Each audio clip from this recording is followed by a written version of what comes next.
Pernah gak sih guys kalian mikir, kok bisa kita orang Indonesia itu mudah banget bahagia, mudah banget ketawa, padahal secara ekonomi 172 juta masyarakat kita itu rentan miskin. Ya, jadi ada perbedaan kenyataan nih. Kita susah, tapi kita juga bahagia. Jujur, pertama kali baca research ini gua juga bingung guys. Dan gua mencoba mencari tahu kenapa hal ini terjadi. Dan apa yang gua temukan itu menarik banget.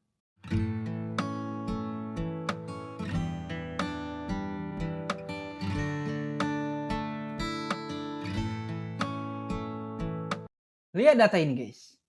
Di satu sisi, menurut laporan Ipsos Global Happiness 2024, kita masyarakat Indonesia 82% itu bahagia dan menempatkan Indonesia di peringkat 3 dunia. Wow, tinggi banget. Tapi guys, di sisi lain, menurut data World Happiness Report 2024, menempatkan kita di peringkat 83 dunia. Timpang banget jadinya. Tapi guys, ini bukan anomali, tapi suatu paradoks yang menarik untuk kita bahas.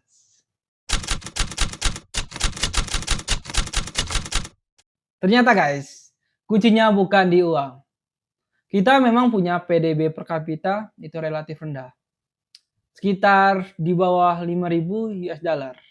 Ya, kalau dibandingkan dengan Singapura ataupun Amerika, mereka jauh banget guys di atas kita. 17 kali lebih besar daripada kita. Tapi, laporan yang menempatkan kita pada posisi teratas, mereka nggak hanya melihat faktor ekonomi guys. Tapi ada faktor-faktor lain yang mereka nilai. Nah, faktor-faktor inilah yang menjadi rahasia kebahagiaan orang Indonesia. Apa aja? Ini guys. Di negara-negara barat, konsep kebahagiaan itu tentang dirinya sendiri guys. Tentang pencapaian pribadi ataupun kebebasan individu. Tapi di Indonesia, beda konsep. Kebahagiaan itu tentang kita guys. Tentang kebersamaan yang dibungkus dalam gotong royong. Nah, sampai-sampai ada istilah yang terkenal di masyarakat guys. Mangan orang mangan, sing penting kumpuh. Ataupun peribahasa berat dipikul, ringan dijinjing. Nah, istilah-istilah inilah yang secara awal nilai budaya kita tentang kebersamaan dan membuat masyarakat kita bahagia. Kalau kalian mikir gotong royong itu cuma sekedar ya bersih-bersih, kerja bakti. Tapi guys, jauh lebih dari itu. Ketika kalian bergotong royong, tentu kalian bekerja bersama-sama. Rame-rame menuntaskan suatu masalah. Karena kalian mengerjakannya bersama-sama, tentu satu sama lain akan peduli guys.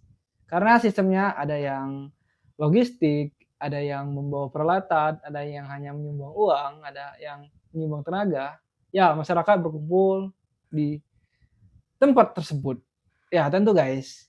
Karena ada rasa kebersamaan ini, ada rasa kekeluargaan ini, kalian akan membentuk ikatan batin satu sama lain.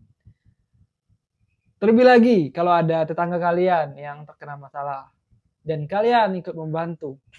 Tentu bukan hanya support batin ataupun daya dukung, tapi ada rasa kebersamaan dan rasa peduli satu sama lain guys.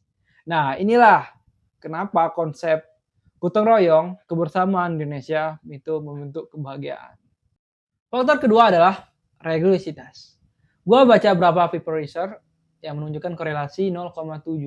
Yang artinya semakin seorang religius akan berkemungkinan besar orang tersebut akan bahagia guys.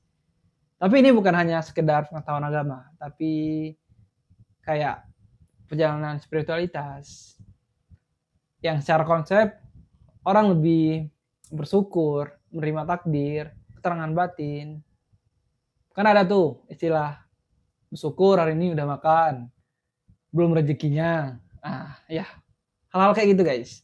Yang intinya kita nggak hanya melihat ke atas, tapi bersyukur rezeki hari ini. Ya, secara tak langsung hal itu membuat kita lebih bahagia. Yang ketiga, kita punya budaya dermawan.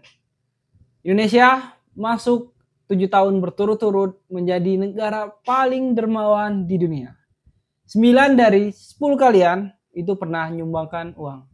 Dan 60% dari kalian pernah menyumbangkan waktu untuk kegiatan dermawanan ini. Menurut data World Bank, kita itu negara paling miskin, guys. Mungkin kita masih ada cicilan, kita rumah masih ngontrak, hidup masih pas-pasan. Tapi hebatnya orang Indonesia masih mau nyumbang. Gila gak tuh, guys? Ya mungkin ketika kita nyumbang ada rasa kepedulian, ada rasa kepuasan batin, bisa membantu orang lagi susah. Walaupun mungkin dia lebih susah dari orang tersebut, mungkin kali ya.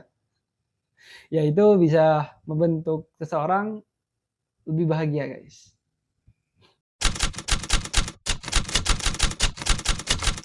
Sekarang mari kita bandingkan dengan negara-negara maju kayak Amerika ataupun Jepang. Di sana, guys, ada masalah baru yaitu krisis kesehatan mental yang mereka sebut epidemi kesepian. Bahkan WHO menyebutkan ini merupakan masalah kesehatan yang sangat-sangat serius. Karena sifat imperialistik negara maju yang mereka prioritaskan hanya karir, uang, kebahagiaan diri sendiri.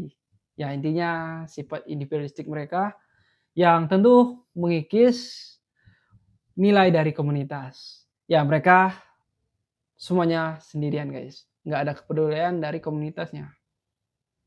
Karena itu timbul masalah baru. Bahkan kalau nggak salah ada Kementerian Kesepian di Jepang. Di Indonesia sebenarnya masalah ini udah mulai ada, guys. Terlebih lagi di kalangan lansia. Tingkat kesepian mereka itu sangat tinggi di Indonesia sekarang. Mungkin karena anak-anaknya pada merantau keluar.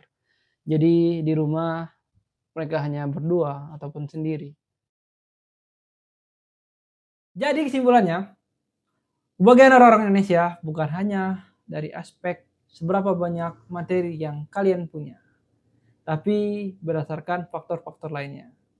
Ya nggak menutup kemungkinan juga, guys. Ketika kalian punya banyak uang, kalian bahagia. Karena nggak punya uang tuh susah, guys.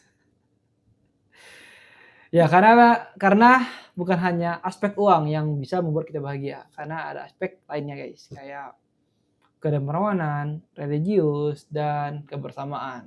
Tentu pilar-pilar inilah yang membentuk bangsa Indonesia dan menjadi pondasi bangsa kita sehingga ada ikatan sosial yang kuat. Gimana, guys?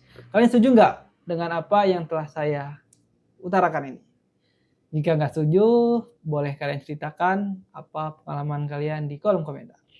Gua Aldi, goodbye.